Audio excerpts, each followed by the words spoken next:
Broers en susters, Jesus se kruisdood het 'n einde gebring aan ongeveer 3,5 jaar van sy aardse bediening. Jesus, as die eerstgeborene van Josef en Maria, het sy pa gehelp as skrynwerker tot die ouderdom van ons skat so 32, 33 jaar oud. Toe het Jesus Jordaan rivier toe gegaan, waar hy gedoop is, die Heilige Gees ontvang het, en toe het Jesus se min of meer 3,5 jaar bediening begin. Die 3,5 jaar is wat dan ons van lees in die 4 evangelies, Matteus, Lukas, Johannes en Handelinge. En daardie 3,5 jaar was in die tyd wat Jesus gedurig gepreek het en wonderwerke gedoen het. Maar dis belangrik dat ons onthou dat hierdie 3,5 jaar tyd min of meer was heeltyd 'n tyd van lyding. Jesus se lyding het nie op die kruis begin nie. Sy lyding het plaasgevind dwars deur sy bediening het dit plaasgevind. Ons lees van die volksleiers, die kerkleiers, die predikante en die skares wat Jesus verwerp het. Net 120 volgelinge van Jesus het oorgebly teen die tyd wat hy hemel toe is. En dit van duisende der duisende Israeliete wat ooggetuies was van Jesus se wonderwerke en sy preke gehoor het. Verwerping, konflik, 3,5 jaar van konflik. Hy het vasgesit met mede-Israeliete. Hy het vasgesit veral met die destydse godsdienstige mense, die kerkleiers, die dominees en die fariseërs. Jesus se lyding het nie begin die dag toe hy gekruisig is nie. Dit was deel van daardie 3,5 jaar se bediening. Jesus het 'n onnatuurlike lewe gehad, my broer en suster. Sy lewensgang was nie die van 'n gewone mens nie.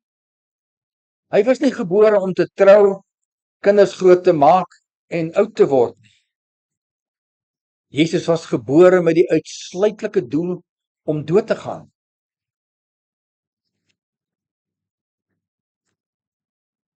Die ster wat bo die stal in Bethlehem verskyn het net na Jesus se geboorte, broer en suster, was ook die vooruitskouing, die voorspelling van die kruis wat sou kom. Jesus se sterwe en opstanding is die hoogtepunt elke jaar van ons Christelike jaar. Dis nie net dit nie, dis die hoogtepunt van alles wat ons glo en ervaar. Sonder Jesus se kruisiging en opstanding bly daar niks oor van die Christelike geloof nie, want dit is ons absolute basis, die absolute fundament van elke Christen wêreldwyd. Maar dis moeilik om stil te staan by Jesus se kruisdood. Moeilik omdat dit 'n verskriklike marteldood is. Waaraan is mense dood aan die kruis? Jy's uiteindelik dood aan versmoring. Met die hang aan die kruis kon jou longe nie genoeg suurstof kry nie en met die bloedverlies saam met dit het jy 'n stadige dood van versmoring gesterf. Dis hoekom mense Jesus nie baie vriende gemaak het nie, broer en suster. Hy het vir mense onder andere gesê, jy moet bereid wees om jou kruis op te neem en my te volg. Daai mense weet wat dit beteken. Dit beteken nie wat in Suid-Afrika so algemeen bekend staan en totaal onchristelik is, dat elke huis het sy kruis. Dis heeltemal iets anders as Jesus wat gesê het, jy moet jou kruis opneem en my volg. Jy moet bereid wees om dood te gaan. Jy moet bereid wees om 'n marteldood te sterf, as jy my disipel wil wees. En dit het nie vir Jesus vriende gewen nie. En dit was nie 'n manier om mense te beïnvloed positief vir hom nie. Dis moeilik om stil te staan by Jesus se marteldood. Ons wil hê die Kersfees instinktief, dat die Kersfees die hoogtepunt moet wees van ons Christelike jaar. Ons hou van die verhaal van die baba Jesus. Ons wil graag hoor van sy persente, die wyse manne, die ster, die engele kore. Dis 'n storie wat lekker is, mooi is, wat ons maklik met ons kinders kan deel. Maar die verhaal van die kruisdood, hoe vertel ons dit vir ons kinders? Hoe gretig is ons om dit aan ons kinders te vertel? Die dood, ons skram weg. Dit was so 'n vreeslike marteldood. Ons as Christene weet hoekom Ons moet weet hoekom die herdenking van Jesus se kruisdood vir ons goed is. En dis die kern oor wat dit oor vandag gaan. En dis hoekom dit elke jaar herhaal word. Ek wonder hoeveel Christene sal instinktief, as jy eerlik wees vir my sê, dominee, hoekom moet ons dit elke jaar doen? Ons weet mos van Jesus se kruisdood en opstanding. Hoekom herhaal ons dit elke jaar? Ons herhaal dit omdat ons dit moet vars maak. Ons moet herhaal dit omdat ons dit moet vasmaak. Ons herhaal dit omdat dit deel is van die absolute basis van my lewe as 'n Christen. Ek moet weer daaraan dink. Ek moet weer dit herinner. Ek moet weer dit intrek in my lewe.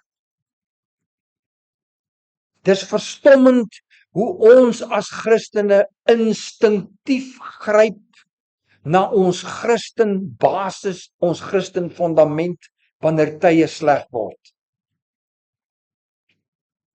En daardie basis, daardie anker, daardie sekerheid, dit kom van elke jaar se herhaalde opnuwe vasmaak. Wat is goed van Goeie Vrydag? Wat gaan ek vir die persoon wat ek in die spar of by die OK my kruideniersware laat verbygaan, as sy vir my sou iemand anders, wat is nou goed van Goeie Vrydag? Is jy 'n Christen? Ja. Hoekom is dit Goeie Vrydag? Hoekom praat julle nie van Jesus se kruisdood? Kom ons kyk na 'n paar redes hoekom Goeie Vrydag goed is vir ons. Dis goed, eerstens, omdat ons daardeur herinner word dat Jesus vir ons sondes gesterf het. Dit maak die deur oop na die Here. En dis, hoekom is dit nodig, broers en susters? As mens is ons geneig na die ander kant toe. Dink maar aan die persone in jou lewe wat jy nie wil hê nie. Dink aan die mense wat jy nie van hou nie. Dink aan hoe moet jy sukkel om dit wat mense aan jou doen wat nie reg is nie, te verwerp. Hulle te vergewe. Dinge wat iemand aan ons doen wat nie goed is nie, wat sleg is, instinktief maak vir ons die deur na hulle meer toe. En hoe meer ek van 'n persoon negatiewe goed ontvang, hoe meer word daai deur toe, later is dit net op 'n skreefie oop en later is daai deur bot toe. Sonde aan ons maak deure toe. Goeie Vrydag sê vir my die deur na die Here gaan nooit toe nie. Hy gaan nooit toe nie. Jy kan nooit sê, Here, U weet nie. Here, waar is U? Here, ken U my? Here, weet U wie ek is? Dis ontsettend belangrik dat swaar tye, moeilike tye, uitdagings, ons almal het dit in ons lewe, vir my altyd bring by 'n waawyd oop deur na die Here toe. Ag, dis so lekker. Dis so lekker, dat maak nie saak wat ek doen, wat die Here weet ek is verkeerd, wat ek voel, nee, maar ek het dan nou nie reg gedoen nie, daai deur na die Here, hy staan nou baie toe. Ek moet nou eers wag en mooi gedra, alles reg doen, dan sal die deur na die Here toe so stadig aan bietjie vir bietjie oop gaan, tot ek iewers in die toekoms sal uitvind maar die deur is oop. Nee, my broer en suster. Nee.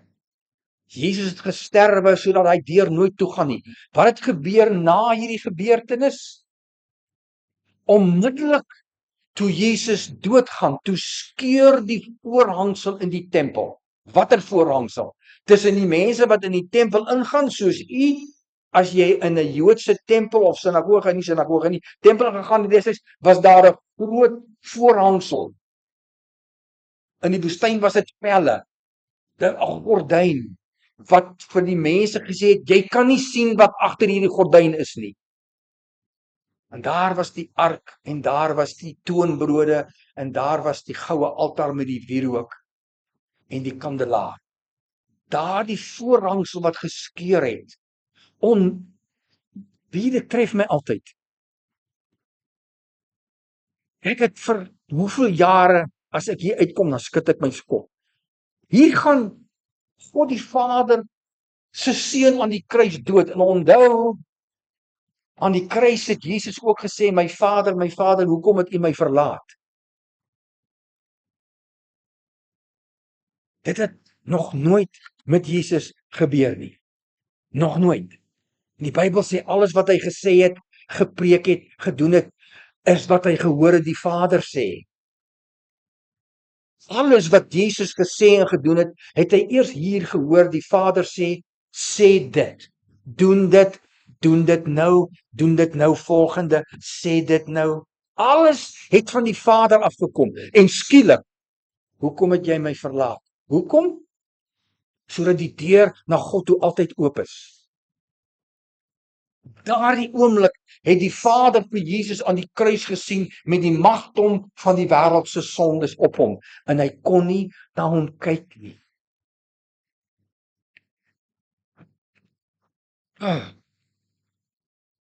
Hoekom het U my verlaat? En toe wag die Vader nie en hy treur eers. Toe wag die Vader nie en dink aan wat Jesus deur is nie. Nee, my broers en susters. Onmiddellik die voorhangsel wat sê, hier is ek. Hier is ek. Hier is ek. Hier is ek vir enigeen van julle. Enige oomblik, van enige dag. Onmiddellik. Die prys is betaal. Jesus is dood. Daar skeur die voorhangsel. Ek is welkom by jou. Jy is welkom by my met al jou sondes.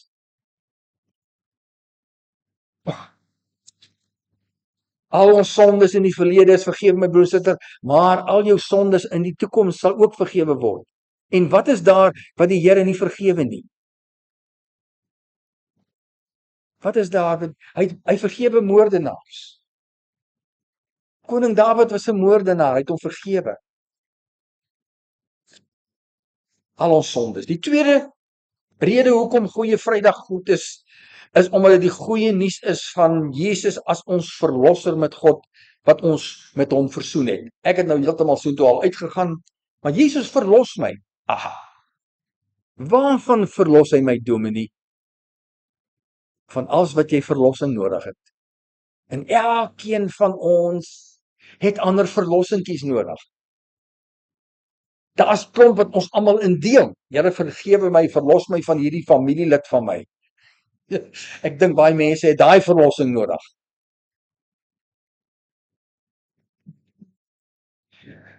Hoeveel mense terwyl ek hier staan met u praat, broer en suster, se grootste verlossingsdroom is van my man of my vrou.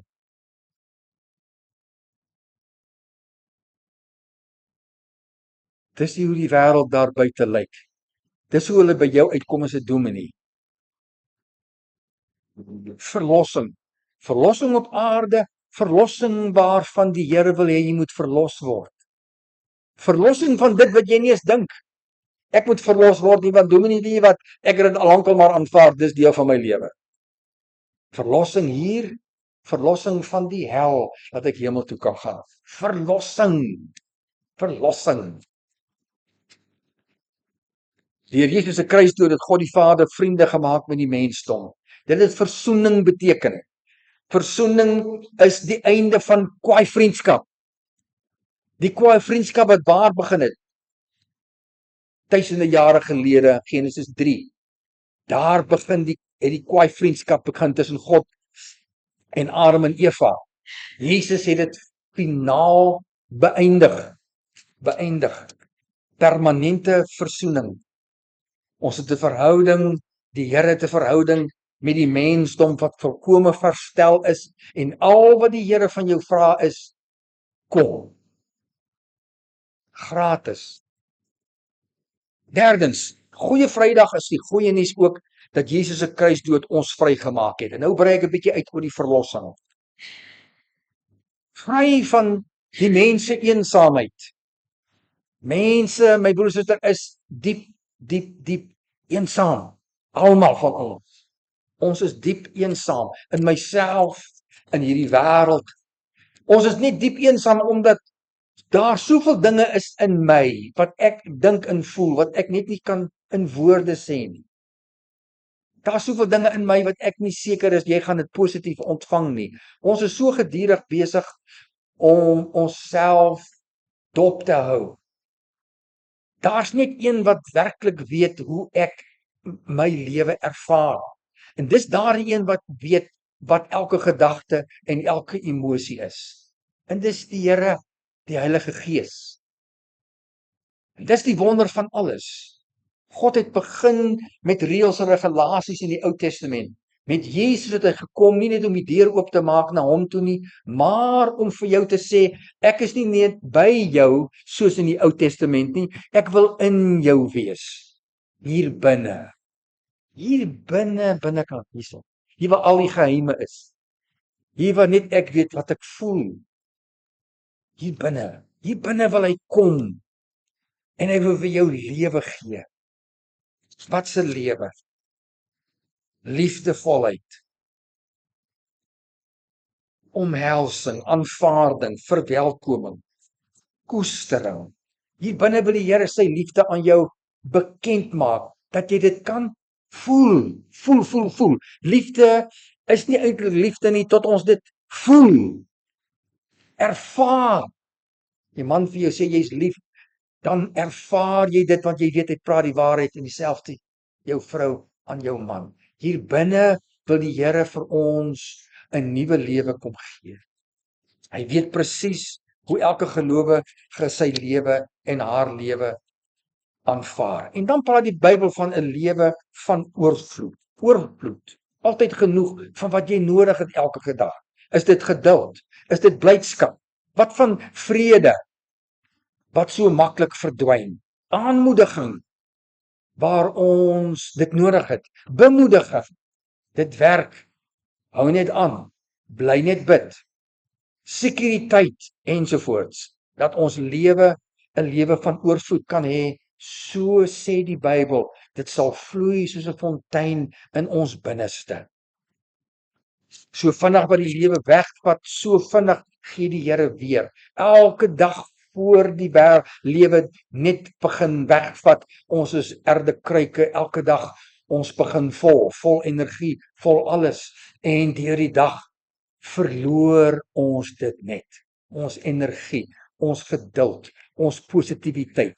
Dink maar aan hoe ons lewe elke dag aan ons vat. En dis waar die Here vir ons kom gee. Meer gee. Verandering. 'n Ryk lewe. Goeie Vrydag gaan oor die herinnering daaraan dat die Here vir ons 'n lewe gee wat ryk is, vol is, goed is. 'n Lewe wat ek kan uitdeel. Wat deel ek uit in my lewe? Wat ek kan ander kan gee, wat ek van te veel het. Dis wat die Here doen in ons. Dis sy wil, 'n lewenspad volgens die Here van absolute sekuriteit en volheid. Sekuriteit, as ek vra as 'n tiener, wat maak ek met my lewe? As ek wonder met wie moet ek trou? As ek bekommerd is oor waar gaan ek werk kry? As ek bang is dat ek altyd vir my gesin sal kan voorsien? As dit knaag aan my, gaan ek genoeg hê vir ons in ons ou dag? Dit is 'n paar redes, broers en susters, hoekom Jesus se kruisdood ons lewenshoogtepunt word. En hoekom 'n Goeie Vrydag en Opstanding Sondag, Paas-Sondag vir ons so belangrik is. Goeie Vrydag is die prys wat betaal is. Sondag, die versekering van alles. Jessie, nou moet ek hier begin nie. Kom ons los dit. Ek is Sondag daai. Dis hoekom vandag Goeie Vrydag is en elke dag deur die Here se hulp kan ek daarop staan om te sê, Here, gee vir my 'n goeie dag. Here, U weet waar ek tekortskiet. U weet wat die lewe van my wegvat. U weet wat vir my moeilik is. Help my daarin deur U Gees. Kom in my lewe deur U Gees dat ek 'n lewe kan hê van volheid, van krag, van oorkomming, van dit wat ek nie kan by myself bymekaar skraap nie. 'n Kwaliteit lewe. Amen. Here, baie dankie. U woord vertel vir ons dat as Christen het ons 'n nuwe lewe deur die mag in die inwoning van die Heilige Gees. Ag, dit is so maklik. Ons hoef niks te betaal nie, ons hoef niks te perform nie. Ons hoef net te vra, Here, gee my die Heilige Gees. Baie dankie vir die voorreg, Here, om te kan getuig van die wonder van dit. Dat dit die moeite werd is, dat die Here soveel gee wat ek nie gehad het nie. Dat hy presies weet wat ek nodig het, voor ek dit self weet. Dis goeie Vrydag. En hoe goed kan dit nie wees nie. Baie dankie daarvoor in Jesus se naam.